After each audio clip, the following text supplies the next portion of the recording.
Savannah Miles, it's been a while. Hello. How are you? I'm good. How are you? I'm doing very well. Would you like to catch people up with where you're at? Because you were telling me you're not down south at the moment. Where are you? I'm not. I'm in LA currently, but so we're getting a little bit colder now. I know you said that Australia is warming up, but I'm just going to colder places, sadly. What are you doing in LA? Can you share, or I'm is it a just secret? Oh, no, it's not a secret. I'm just visiting friends. Nice. Now I have a bone to pick with you. We never got our tennis match when I was over in the United States, and you told me you were coming to Sydney, and you never did. So my I question need is: to. do you hate me, or are you just avoiding me? I neither of those things. I absolutely do need to make a trip to Sydney. We need to plan that together. Um, I have not played tennis in years, so I might need to go to Sydney to be refreshed. At the time, I think last time we talked, I had just started taking tennis lessons. Um, and let's just say my skills did not improve very much, but I have the cute outfits to go with it. So if we want to meet in That's Australia all and that try to matters. play, let's go Yeah. for it.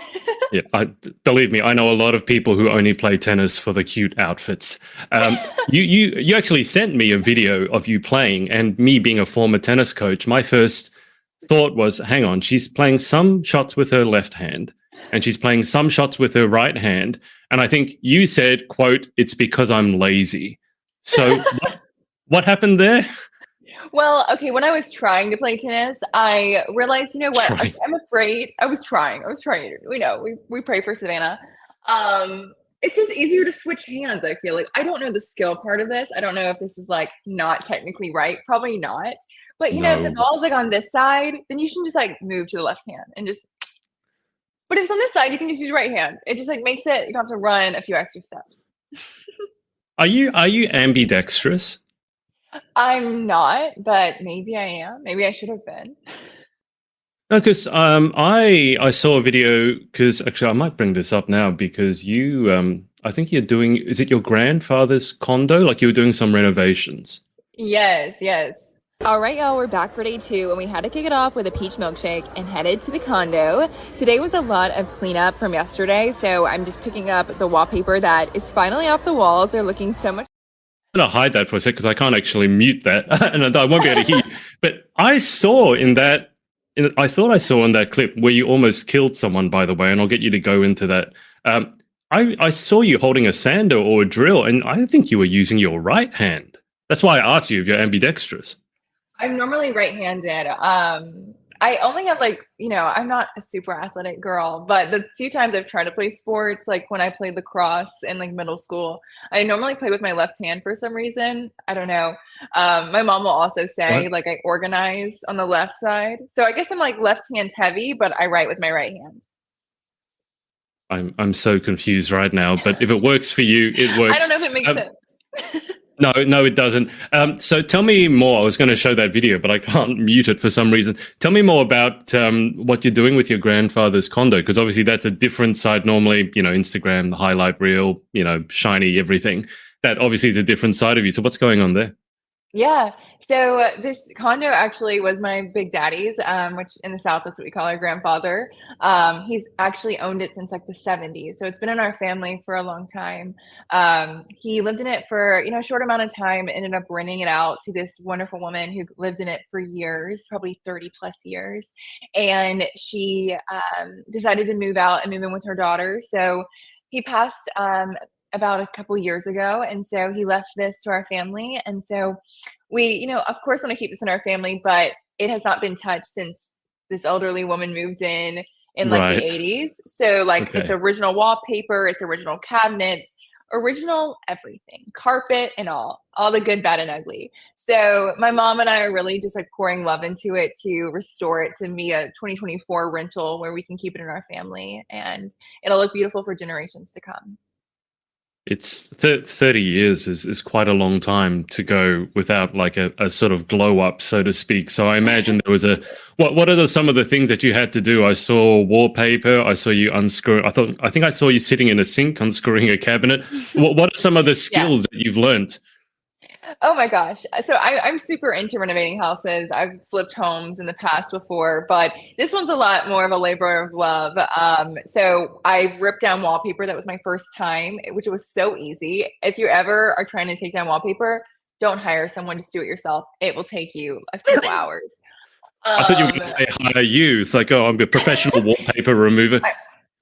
Not on my resume. Okay, Not a not yet. professional. Not yet.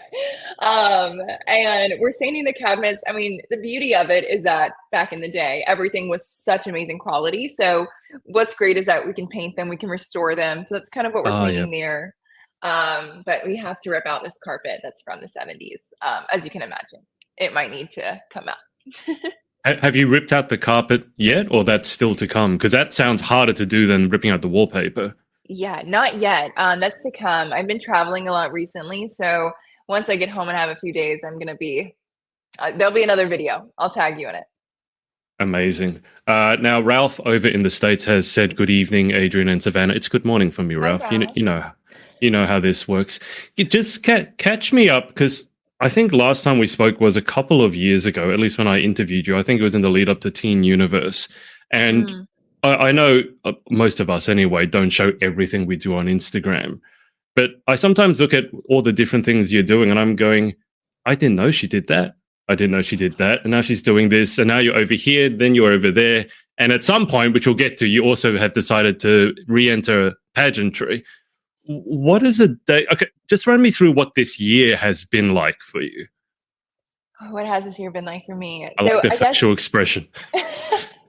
I think the beauty of like, life changes and opportunities arise, and I've always been a say yes kind of girl. So I've always been like multifaceted in that way, where if it's willing to be there, I'm willing to try it. So in the last few years, I decided to go back to school for interior design. That's kind of what the last few years of my life has looked like, working more on like the residential interior design side.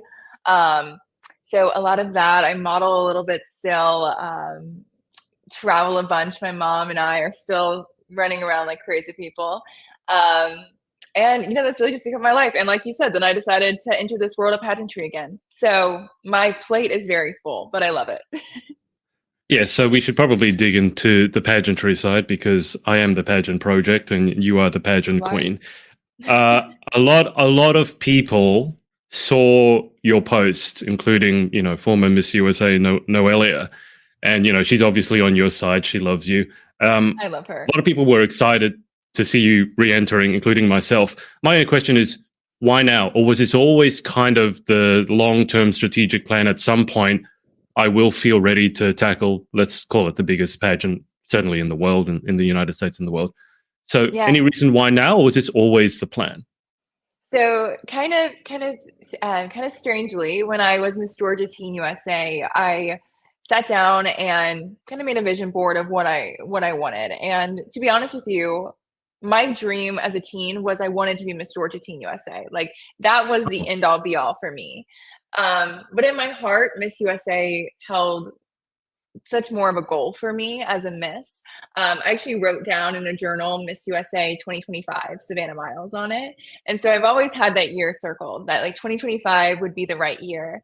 And, coincidentally, as life went on, it's been 7 years since I was Miss Georgia Teen USA. So 7 years later, kind of Wow. everything aligned. And I'm at the point in my life now where I not only, I think there's been moments where I'm like, oh, I want to compete. I want to go back. I'm missing it. It's hard watching your friends do it. And you're like Yeah. on the sidelines cheering for them, which is so much fun. But after a while, you're like, when it will be my turn. And so it kind of just reached a point where life lined up and I feel like I'm ready to compete for Miss Georgia USA and hopefully win Miss Georgia USA. But I think at this point I could win Miss USA tomorrow and be ready to step into the role. And that's where I felt like I needed to be to take this chapter on. When are you competing for Miss Georgia USA? Because you're Miss Georgia South USA. Is that the title? Yes. So they haven't announced Miss Georgia USA, so I'm not sure quite yet. Hopefully in the beginning of next year. Okay. What was it like stepping back into the world of pageantry? Because to me, it just looks like a fish going back to water. It seems very natural. But was it a bit weird, sort of getting back into it?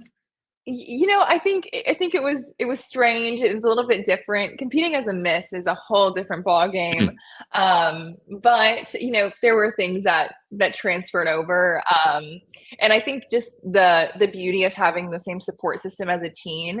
As a teen, I worked with the most amazing people, and they became family to me. So it was very easy when I decided to step into this role and this crazy journey all over again.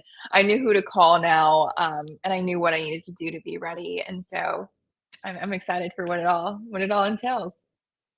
What was for yourself transitioning from I can't believe it was 7 years. I mean, I I know, can't right? remember the first time when was the first time I interviewed you? It I was think 7 before years the ago, pandemic. God, it can't, I'm feeling because I was old now. Miss It's like, Georgia Teen USA. I was yeah, remember I was so that would had to I be remember. 7 years I haven't ago. forgotten. I know, but that's what the interview was. Yep, 7 years ago. Yeah. And I remember you had your dislocated elbows. Oh, I'm I remembering still that have now. them. I have all long sleeves now, thankfully. So Yeah. we'll Thank save you. that. Yeah. Thank God. But Throwback the what other was video. it like?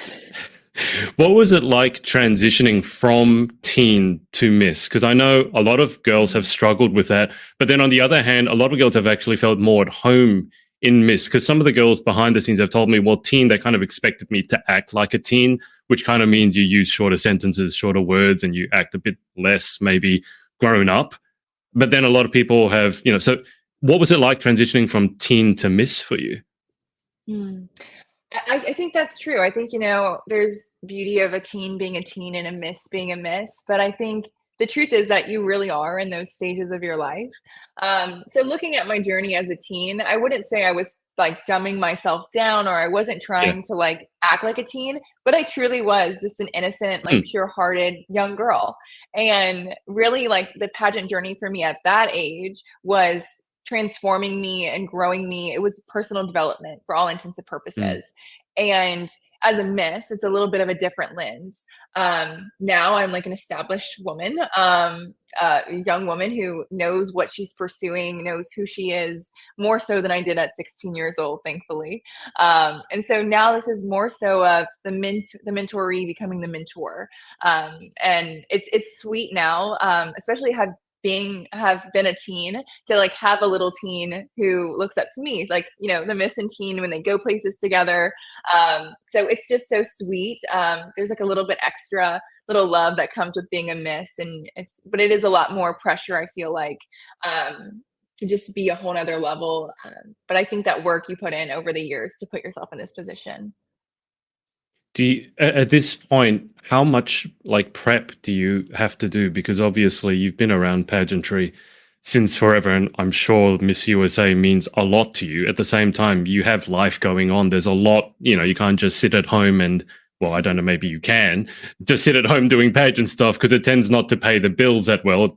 It tends to go the other way. It's like the most Right. expensive hobby ever. What sort of goes into prep for you at this stage? I don't think anything is really different. I think the prep is still the same. And even though I do have some experience competing, I'm preparing for a whole different fight. Hmm.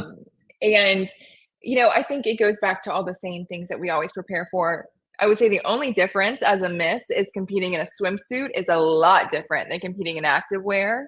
I will show up in leggings anywhere. I probably will not show up in a bikini most days of the year. So there's a mental aspect of that, the physical aspect of that to get ready for that phase of competition.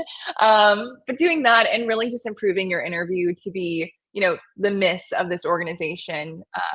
Miss USA is really the face of the Miss USA organization, obviously.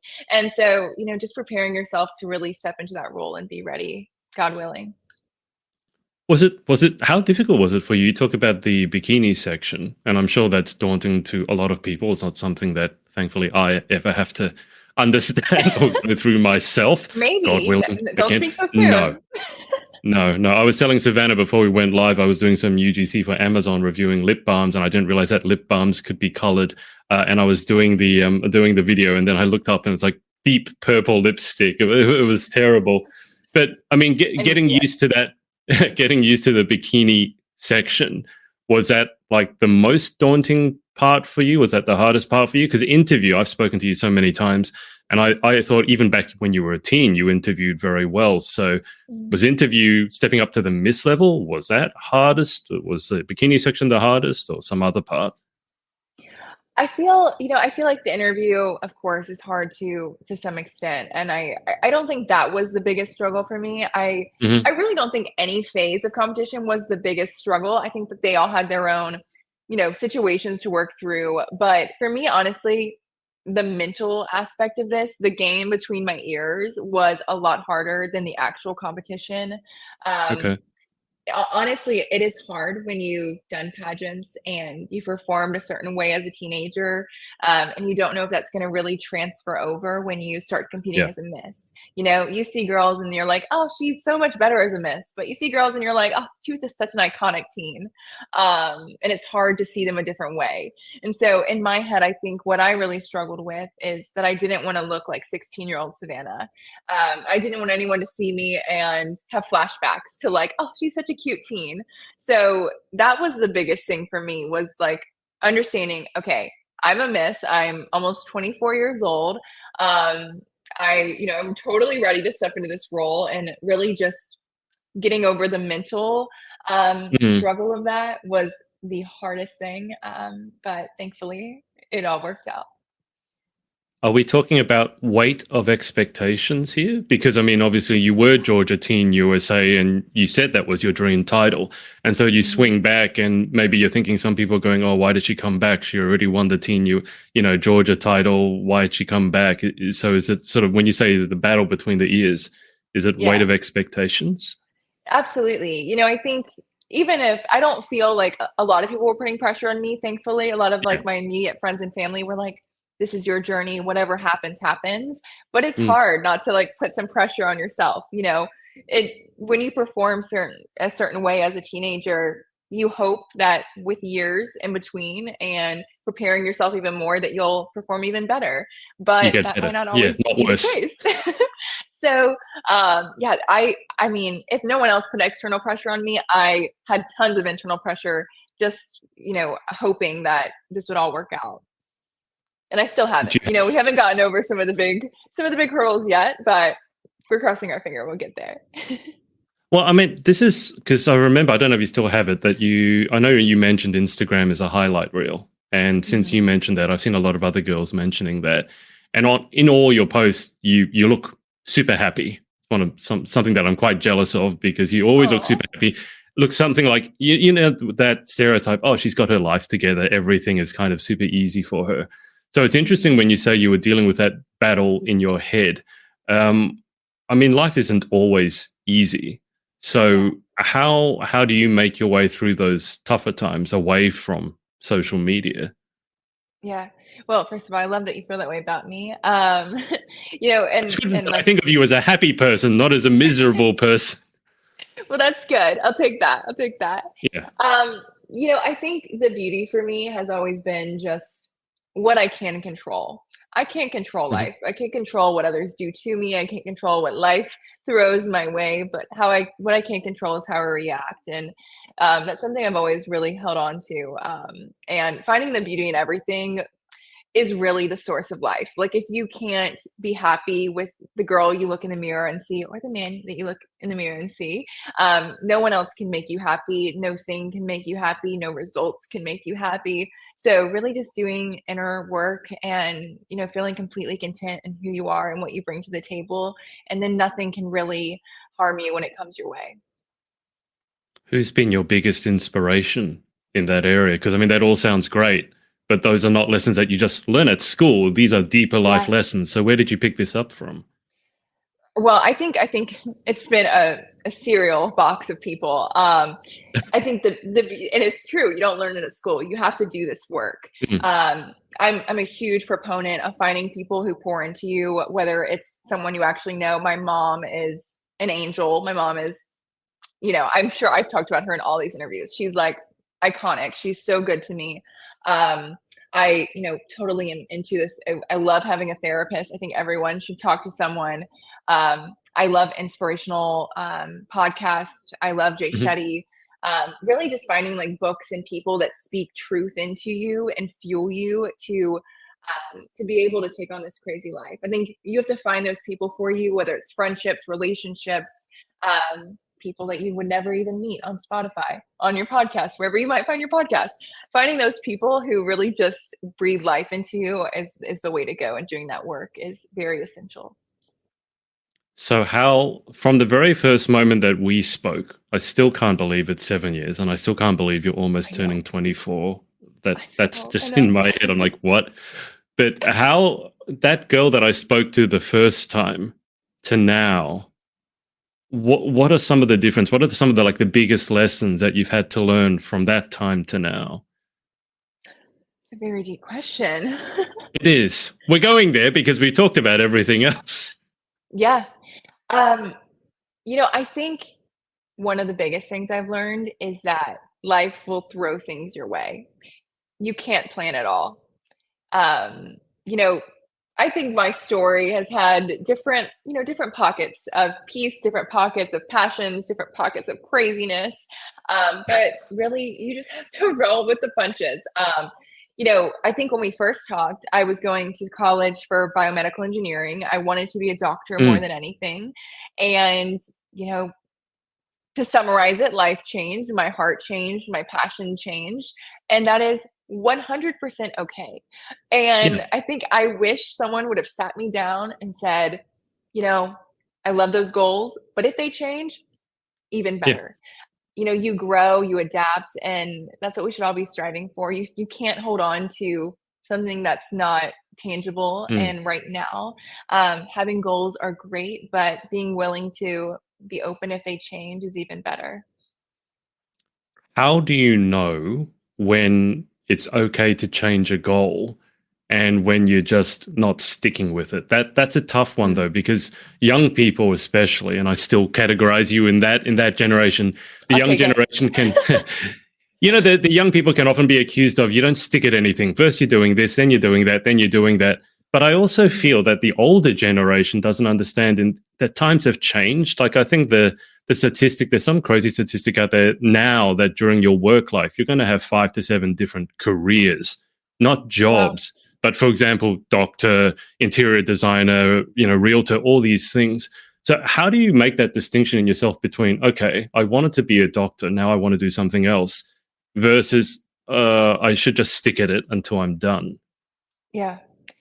I think that's different for everyone and for every situation. I think the key to this is it's important to try everything. And I know, my grandparents' generation would be like, stick to one thing and see it through. Yeah. And if it doesn't work out, then back up. I've never been of that belief. I think if the best thing you can do is try it all. And if you fail, you can either decide to pour your life into it and be better, or you can decide that wasn't for you. But finding things that serve you is so vital. And sometimes those are not the first things that you think of. I thought being a doctor meant, I'm going to be able to care for people. And really, knowing your values and knowing the foundation and the why of why you're doing a lot of things is the key. And then all of the extra things kind of fall into place. So for me, I knew I loved, this sounds cliche, but I loved helping people. I loved seeing people light up. I loved making their life better. And I thought that meant, I need to be a doctor. But as life went on and I tried new things, I realized I got that same fulfillment from doing interior design. By making someone's life a little better in their home was way more satisfying to me than me being in a hospital majority of my days. So I think it's not always the sources you think you're going to find your fulfillment, and to try it all. You never know until you try. So go for them. I think it's interesting you mentioned that wanting to help people, because I think that's a very common thread between a lot of people. They say, what's important to you? It's like, I just want to help people.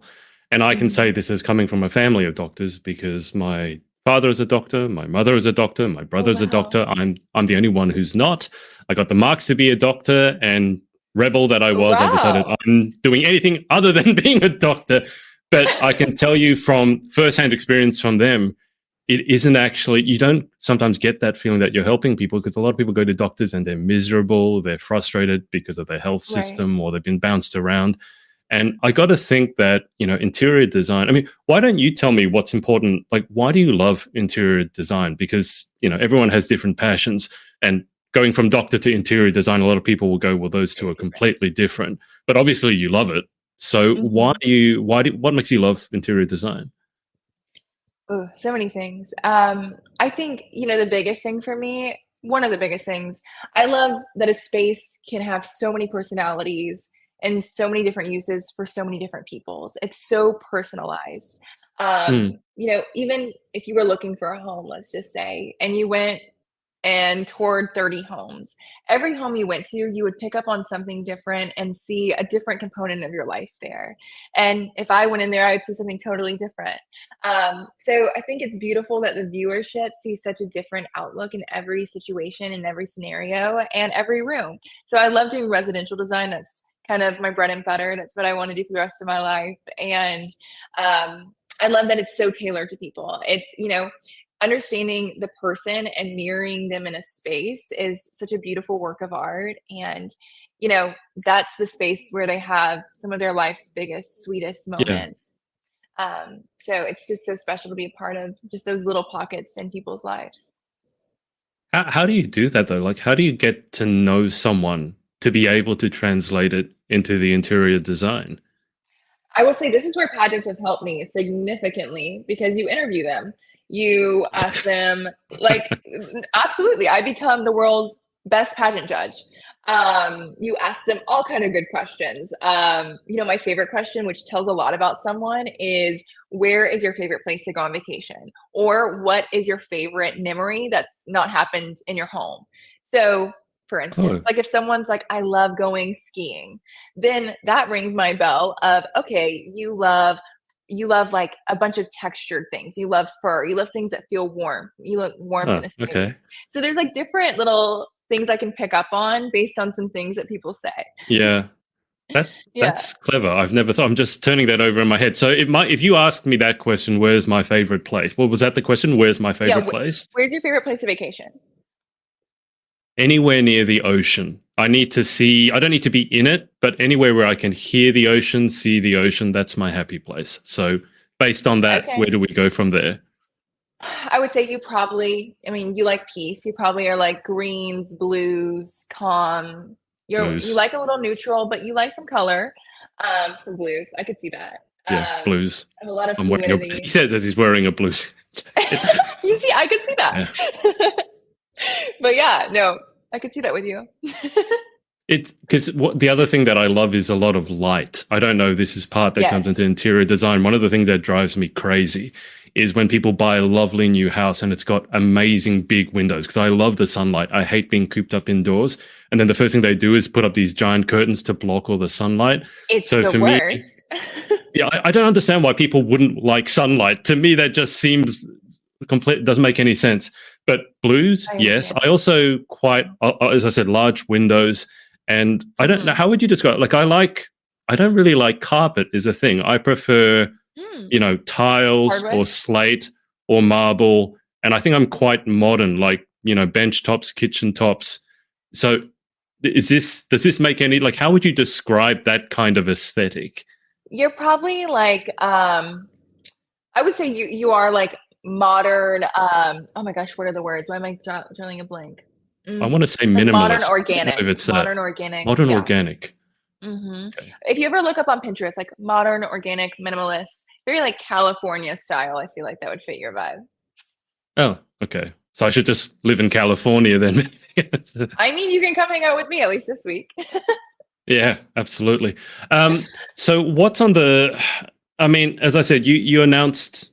Well, you put up the post that you had won Georgia South, and all this, Hmm. pageant community came to support you and say how amazing it is. What would it be like to you to take out, first the Georgia title, hopefully, and then the Miss USA title itself? What I guess the question is, why do so many people look up to you and love you? And I don't say this to blow smoke, but I think it's important, right? If you're going to be a title holder, especially Miss USA, you need to be someone who's not only inspiring, but I also think relatable. so that other, young girls can look at you and go, one day I could maybe be like her. So how have you managed to cultivate this like huge following that obviously follows you and loves you? Well, that's the sweetest thing anyone's ever said to me. I'm gonna cry. I'm gonna listen to that blurb you just said to me when I start to feel sad. Clip it out. I'm gonna clip it out, send it to me. Um, I think the beauty of what my journey has spoke to is I've taken people along the ride. I've been real. I've shown the good, bad, and the ugly. Like this highlight reel has been very exposing of me. But I think what is true is that I've been Savannah this whole time. For me, pageants have become my family. It's become, my closest friends. When I think of the pageant world, it feels like family to me. And that's why re-entering for me and going on this journey all over again, which is so intimidating, was like the sweetest reunion I could have ever asked for. And I think for a lot of people, this isn't just a competition, Savannah for Miss USA. This is all of us and the collection of so many people who have poured into me, and who are on this ride with me. And I think what you said, like, if I can do this, then anyone can do this too. And hopefully, Georgia's never won Miss Teen USA or Miss USA. And Oh, I didn't know never, that. not one time. Wow, that's surprising. I know. We've gotten close a few times, but never won. And that has always kind of been echoing in my head when I started competing. That's like that's a very big thing that we've never won Miss USA. Georgia is an iconic pageant state. And I'm like, why are we not capturing the biggest titles in this hobby? And so I think if I can leave that legacy of winning Miss USA, the first woman from Georgia to capture either title, I can walk away from this 10 years of my life at the end of this, hopefully, and feel like I left some historic value to this for young girls to follow. I mean, you mentioned getting back into the pageant world was intimidating. My question is, really? Like, for you, it's still intimidating? Oh, absolutely. I mean, you're putting yourself back out there to be judged, quite literally, and with hopes that they'll see what people in the past have seen in you.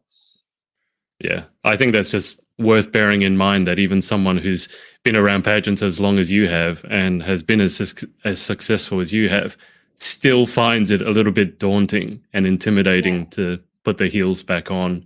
And day-to-day life, how often are you wearing like the pageant kind of the full face of makeup, the high heels and all that? Like day-to-day, in that video, the Reno video, obviously you're not wearing high heels, but what's day-to-day in Savannah? Yeah, 0% of the time. If you ever ran into me in the grocery store, I love a good tinted moisturizer. I'll always have a little tinted moisturizer on. I'm a super girly girl. I will be in like sweatpants, leggings. They will be pink. There may be some sparkles going on somewhere, but absolutely not. If you ever catch me in like some 8-inch heels at the grocery store, I don't know what just happened to me or what I was doing before, but that is maybe not me every day. Miss USA and you're hungry. Maybe and you're just one Miss USA. That is probably the only time you would see that. But no, real life Savannah. You know what? I call myself pageant Savannah and real life Savannah. Most people know real life Savannah, and then just a select few, especially my friends in the pageant world, get to see pageant Savannah. Real Savannah is a lot more chill. That's good to know. Talking about pageants and eating afterwards, you had this whole thing of you eating that burger, which I then turned into a meme, which everyone loved. I love it. And your mum did say that she loves a good burger. Walk us, so real life Savannah, because that's after the pageant. What favorite foods? I don't think I've ever asked you this. I know we've talked about crepes, but your mum said you love a good burger. So give me some like favorite foods. I am a huge sushi girl. I love sushi. Oh my gosh. You know what I love? I love Indian food, like garlic naan. Oh, wow. So good. Okay. Have you ever had Indian food? Yeah, we have a lot of it here, but this is the first time I've heard of an American talking about Indian food. Really?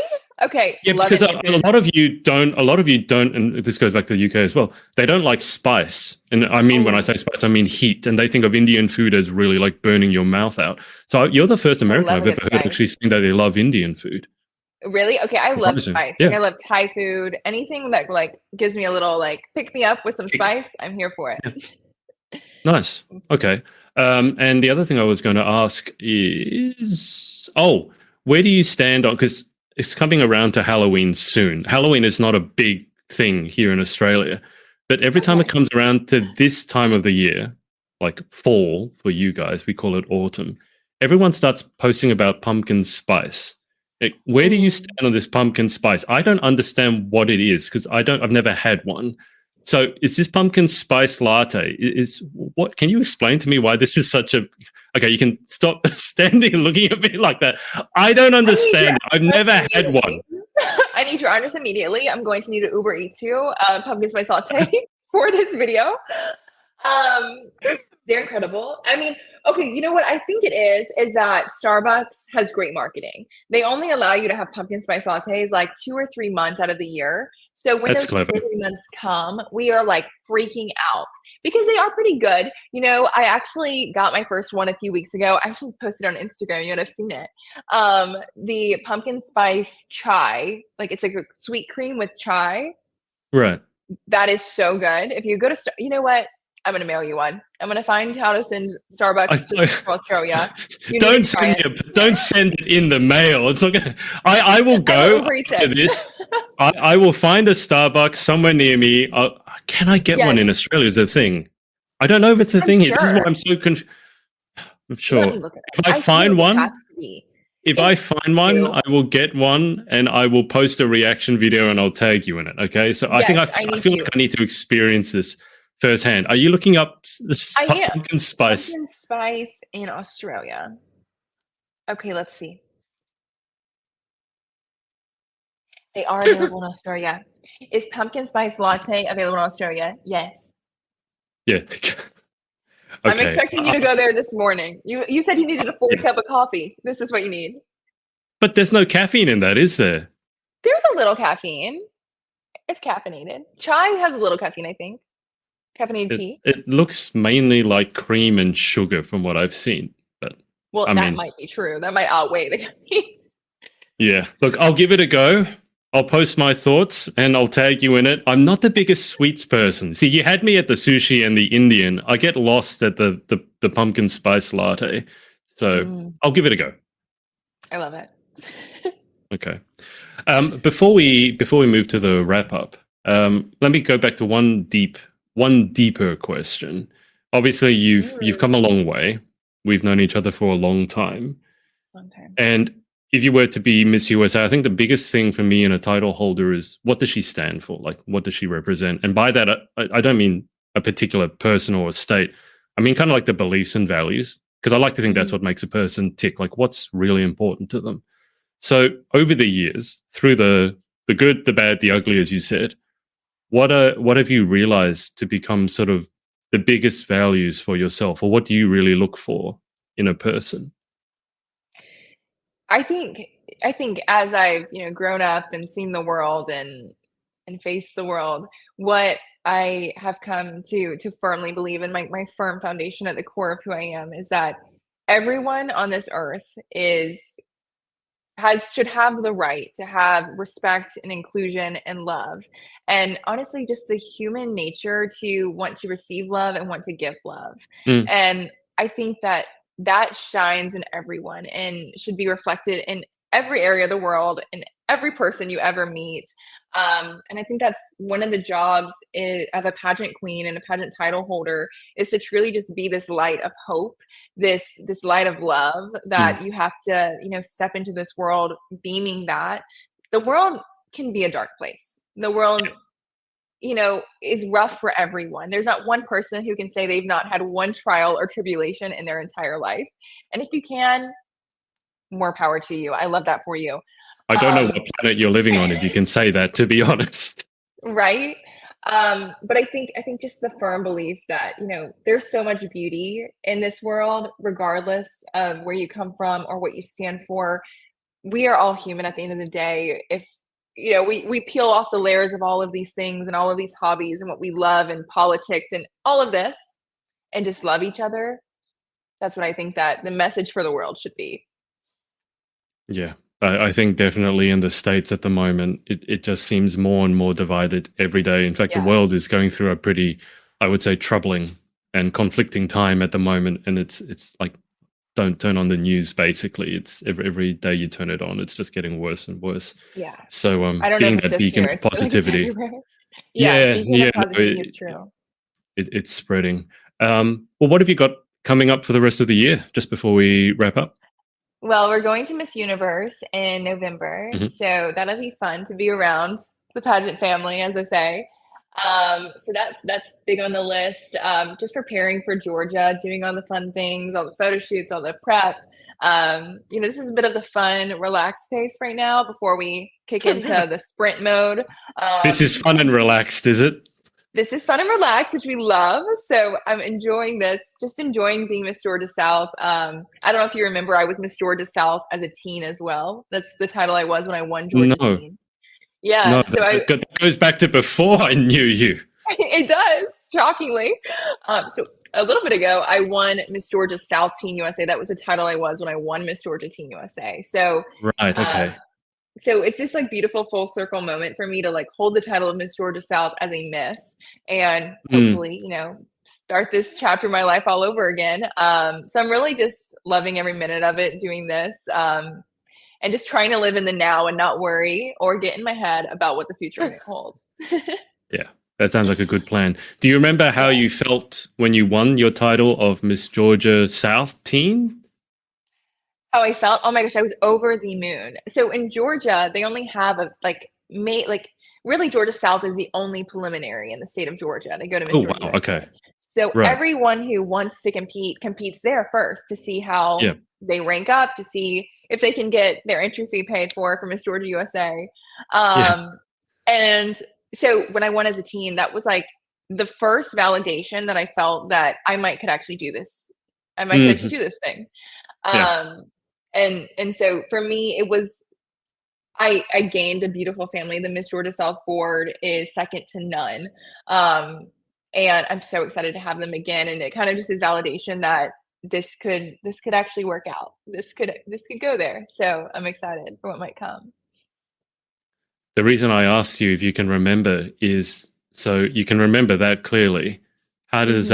How did that feeling compare and contrast to the one when you won Miss Georgia South USA 7 years, 8 years later?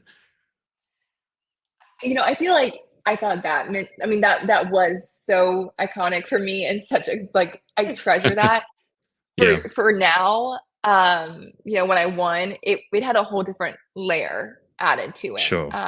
Yeah. It was facing all this pressure and for it to work out. And I worked so hard because I was so afraid if I didn't work out, I was going to say, oh, it was because I didn't run an You extra give mile yourself on the an treadmill. excuse. Yeah, yeah, Yes. yeah. So I gave myself no excuses. And so it was just the most beautiful full circle moment to be doing Mm, this again with this title across my chest one more time. yeah. You know all that hard Beautiful. work paid off, which is a good Yeah, feeling to have. for Well, sure. I have to go and get a pumpkin spice latte. Apparently, You that's my do? homework. So just before we do that, anyone you want to give a shout out to for supporting you? I mean, you've got a big pageant family, but I got any a shout big pageant outs? family. I mean, can I tell the whole pageant world? I don't know how I'm going to tell everyone. Sure. I love them all. Okay, fair enough. Let's zip through these same 10 questions. This will be your third time through. I don't remember Oh, any of your Lord. answers. So we can treat it as a first time. Don't I take don't too long remember any because of I these need to get a questions. pumpkin spice latte. We'll see if I can remember the questions because it's been a while. All right, so number one, what is your favorite Okay. word? My favorite word?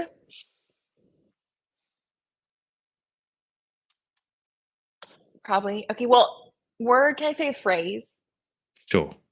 Okay, well, my favorite word, I would say love. Or I'll be like, I love Okay. that. I love that for Yeah. you. Love. Perfect. All right. Number two, least favorite word.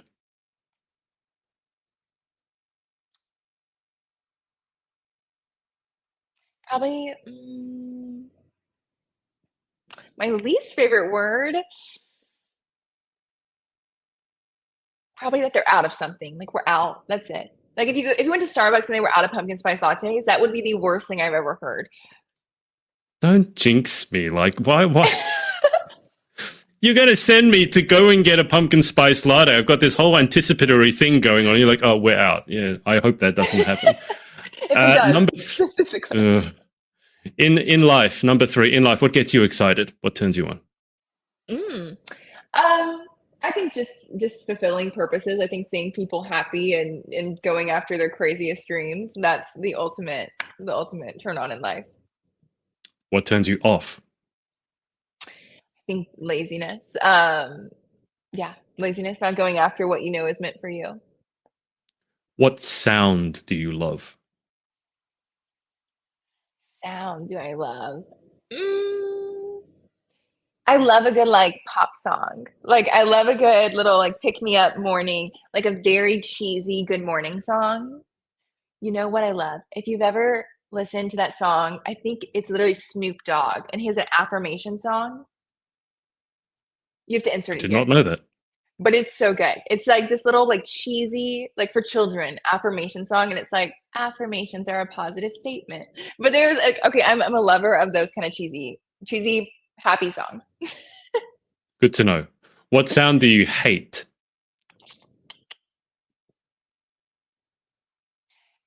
Mm, what sound do I hate?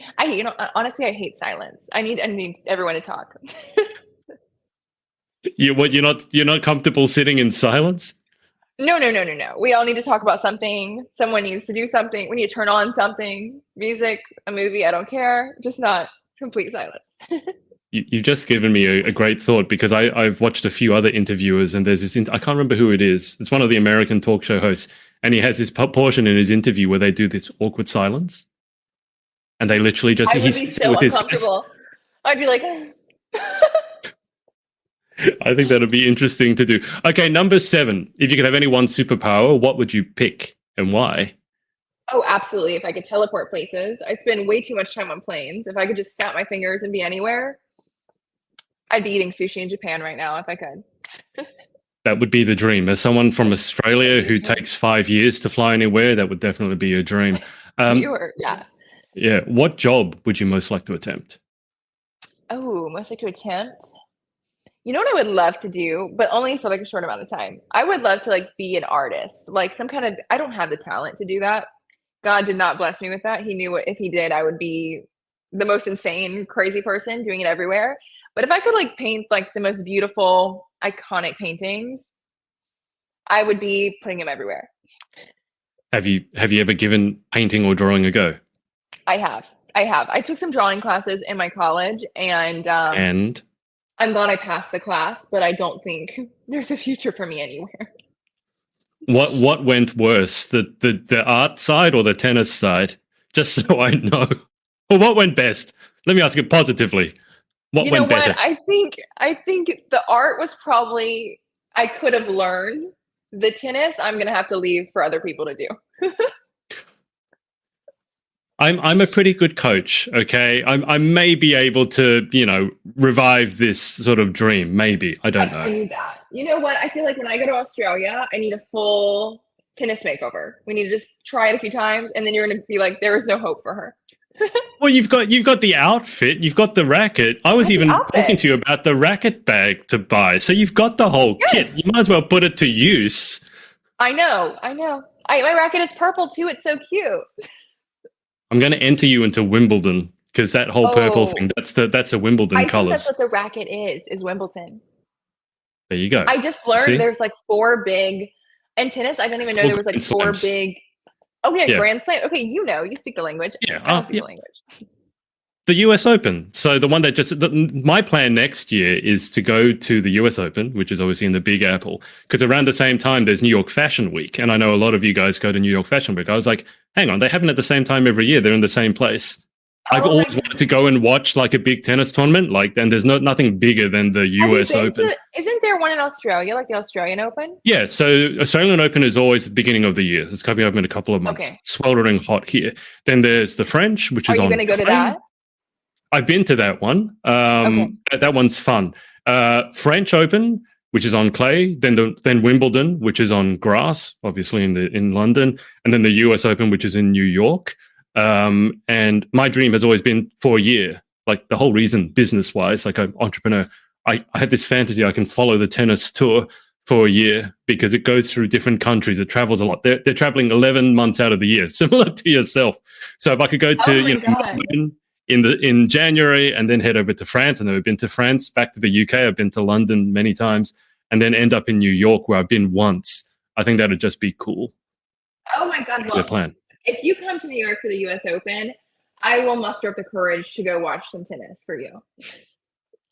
It's not hard. You can sit in the stands with all the other celebrities. Like they'll have like a Bradley Cooper or Ryan Reynolds, and the Hugh Jackman. So I think you'll blend in with the pageant clap. crowd. I have a good pageant clap. All right. Off track. Next question. Second to last question. What job would you not like to attempt? I would be a horrible chef. Like if I was like trying to cook anything for like a restaurant, I would get so overwhelmed. It'd probably taste awful too. So I should just never get behind a chef's kitchen. Well, so who cooks for you? I can cook enough, but if I was cooking for like people who I didn't know, I would be like, oh, you do not need to pay for this at all. This is like completely free. Okay. You haven't poisoned anyone, have you? Not to my knowledge. Not to my knowledge. Okay, because they died afterwards. All right, final question. No one's called. If heaven exists, what would you like to hear God say when you arrive at the pearly gates? I mean, all the good things. I hope he say, good job, my child, you know, how we always hope he does, and that he's proud of all of the craziness that we have done in this world. Beautiful. Well, Savannah, it's been a pleasure, as always. Round 3. Round 4. Is this round 4 or 3? Well, this is round 3, and then there was one on the podcast, but this is the third. This is the third interview. I still can't believe it's been 7 years. I still can't believe you're turning 24, and I also can't believe that interviewing for 7 years. Can't you see how it's aged me? I used got grey going on in the beard. I had to take like a year break. I mean, come on. This is also like a picture of like you 7 years ago, me 7 years ago, and then us now. And they're like, what happened to them? He used to be so beautiful. What happened to him?